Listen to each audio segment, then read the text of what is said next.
Saúdo a você, querido irmão, querida irmã, com a gloriosa paz de nosso Senhor e Salvador Jesus Cristo. Pela graça e misericórdia de nosso Senhor e Salvador Jesus Cristo, estamos mais uma vez examinando as Escrituras. E eu rogo a Deus que te abençoe e abençoe a toda a tua família, para que possam ter a compreensão do Evangelho para a salvação. Rogamos a Deus que a sabedoria que vem do alto esteja em nossos corações, para que assim saibamos servir ao nosso Deus com sabedoria, com diligência, possamos trabalhar com alegria na seara do Senhor. Vamos examinar hoje a palavra de Deus a respeito da ciência, a sabedoria humana. A sabedoria humana, ela foi revelada ou entregue ao homem por uma desobediência. O homem, a mulher, estavam no jardim de Deus, num lugar preparado, um lugar de bênçãos, um lugar de maravilhas, onde não havia morte, não havia tristeza, não havia maldade, não havia falsidade, engano. E estavam ali sendo continuamente abençoados e conversavam com Deus. Mas, por causa do tentador, acabaram Adão e Eva praticando uma obra, um ato, que desobedeceram a Deus. Veja aqui no livro de Gênesis, no capítulo 2, o versículo 7 em diante, diz assim: E formou o Senhor Deus o homem do pó da terra, e soprou em seus narizes o fôlego da vida, e o homem foi feito alma vivente. E plantou o Senhor Deus um jardim no Éden, da banda do Oriente, e pôs ali o homem que tinha formado. E o Senhor Deus fez brotar da terra toda árvore agradável à vista e boa para comida, e a árvore da vida no meio do jardim, e a árvore da ciência do bem e do mal. Estava tudo ali à disposição do homem, mas havia uma proibição para que o homem não lançasse mão da árvore que estava no meio do jardim. E a palavra diz aqui no mesmo livro de Gênesis, capítulo 3, do versículo 1 ao versículo 7, a palavra diz assim: Ora, a serpente era mais astuta que todas as alimárias do campo que o Senhor Deus tinha feito. E esta disse à mulher: É assim que Deus disse: Não comereis de toda a árvore do jardim? E disse a mulher à serpente: Do fruto das árvores do jardim comeremos, mas do fruto da árvore que está no meio do jardim, disse Deus: Não comereis dele, nem nele tocareis, para que não morrais. Então a serpente disse à mulher: Certamente não morrereis, porque Deus sabe que no dia em que dele comerdes, se abrirão os vossos olhos, e sereis como Deus, sabendo o bem e o mal. E vendo a mulher que aquela árvore era boa para se comer e agradável aos olhos, e árvore desejável para dar entendimento, tomou do seu fruto e comeu, e deu também a seu marido, e ele comeu com ela. Então foram abertos os olhos de ambos e conheceram que estavam nus, e coseram folhas de figueira e fizeram para si aventais. Veja aqui que a compreensão material, a busca das coisas materiais, não estava no coração do homem. Mas por causa do pecado, o homem começou a buscar a ciência. Por causa do pecado, por causa da desobediência, o homem caiu. E essa queda fez com que o homem buscasse a ciência. Então, ciência humana não é evolução. Ciência humana não é sabedoria. Sabedoria é conhecer as coisas de Deus. Ciência humana foi a queda do homem. O homem passou a buscar as coisas humanas por causa da sua queda, da sua desobediência. Enquanto o homem estava servindo a Deus, o homem e a mulher serviam a Deus, não queriam saber de ciência, não queriam saber de conhecimento. Mas nós vemos que, por causa deste pecado, o ser humano, então hoje busca ciência e acha que a ciência é uma grande coisa. Veja em Daniel capítulo 12, no versículo 4. E tu, Daniel, fecha estas palavras e sela este livro até o fim do tempo, muitos correrão de uma parte para outra e a ciência se multiplicará. E como tem se multiplicado, esta profecia se cumpriu ao pé da letra mesmo, intensamente. Não há dúvidas de que a ciência, o conhecimento humano, se multiplica a cada dia. Uma coisa que hoje é lançamento, é novidade, daí poucos meses, você sabe, você vê e tem notícias que aquilo já foi superado, já existe alguma coisa mais perfeita, melhor no mercado, à venda. Isso dos que nos mostram, tem muita coisa que nós sabemos que existem por noticiários e informações que não chega ao público, mas é somente usado em guerras e tecnologias de guerra e não é chegado, isso não é entregue à população em geral. Então nós vemos que tudo realmente se cumpre e Deus não deixa a sua palavra cair por terra.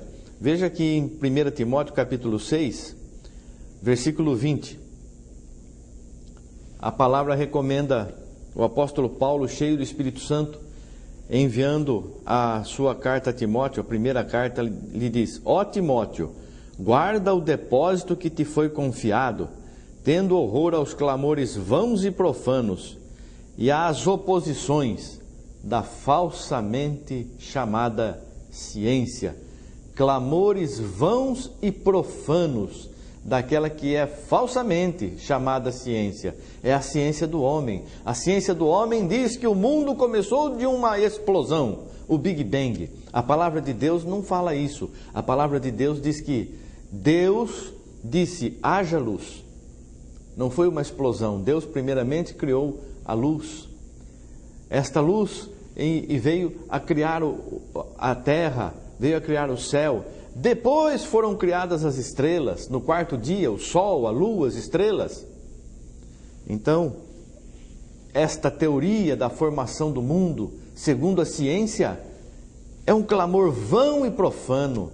É uma coisa que desagrada e desvirtua a palavra de Deus, ofende a palavra de Deus, profana a palavra de Deus. Então, os servos, as servas, aqueles que têm Deus na sua vida, no seu coração, ainda que saibam e procurem ler alguma coisa sobre isso, é só para ver como que a pessoa entende, mas isso não tem valor algum perante Deus e ofende a divindade. Aí ainda também, tantas coisas que nós temos visto, nós temos ouvido.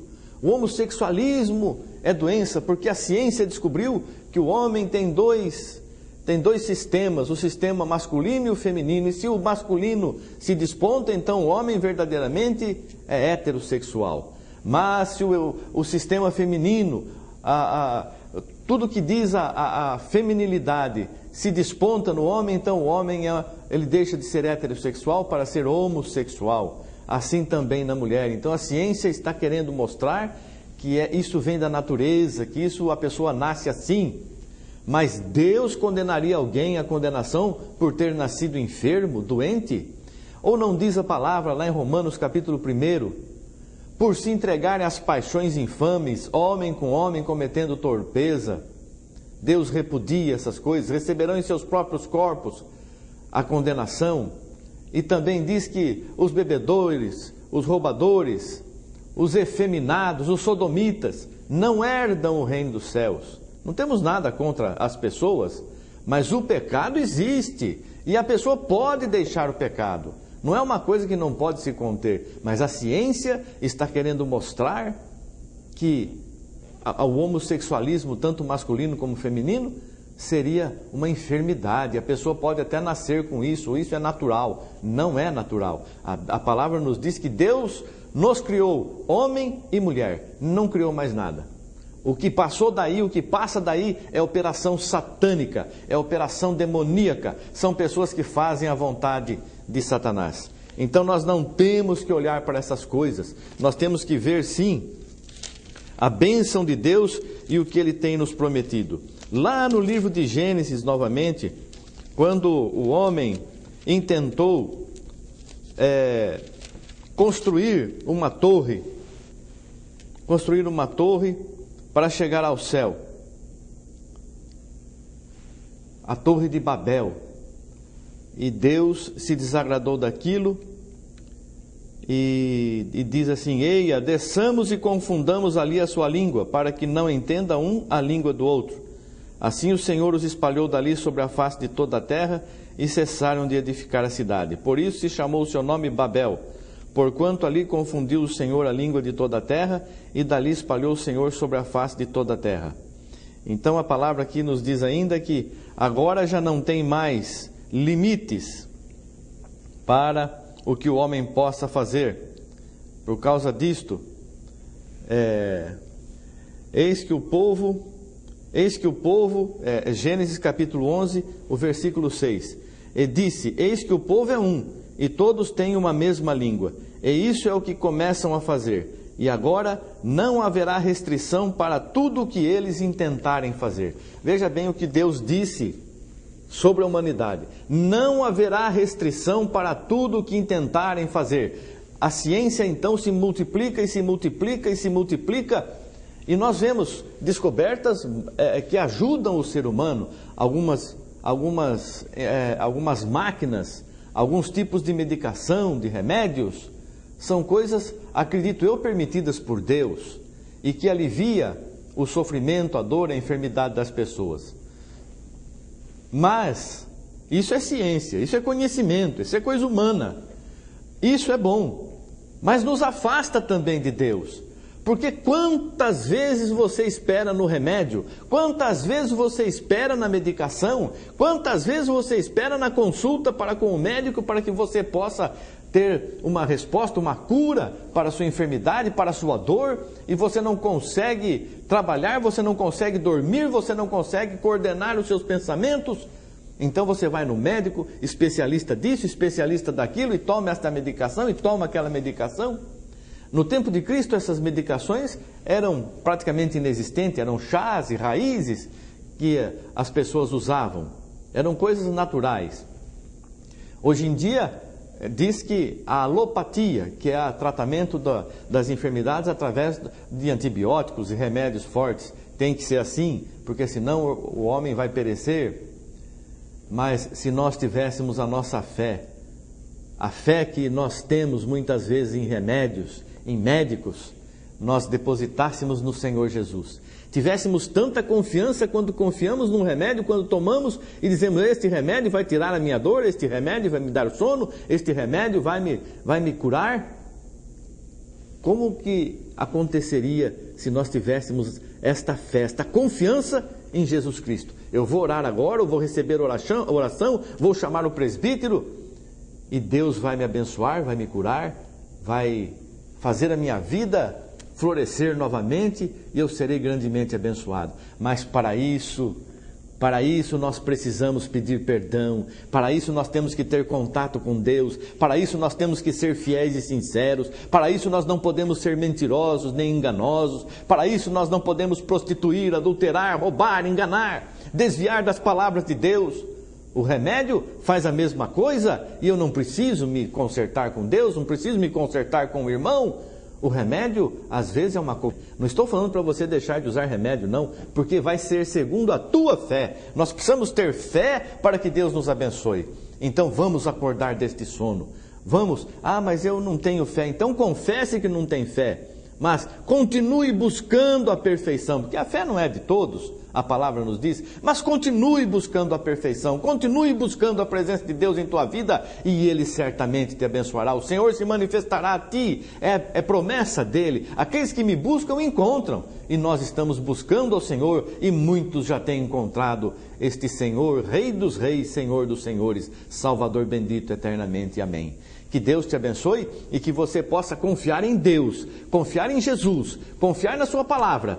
E a ciência, deixa que as pessoas tenham confiança na ciência e ore por essas pessoas, porque isso desagrada a Deus. Mas nós somos daqueles que elevam a Deus, que agradam a Deus. Que Deus abençoe você e toda a tua família, em nome de Jesus Cristo. Amém. Graças a Deus. Obrigado, Senhor. Amém.